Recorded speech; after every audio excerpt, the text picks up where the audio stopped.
New Orleans Airport celebrating the completion of its $50 million taxiway expansion project. 3, 2, 1.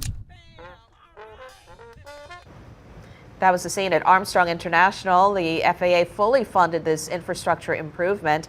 The primary purpose of the project was to extend the taxiway G to the west of its current location. This extension adds an extra 1,500 feet. An airport spokesperson says the new taxiway reduces traffic problems and optimizes how much you can actually use on that taxiway.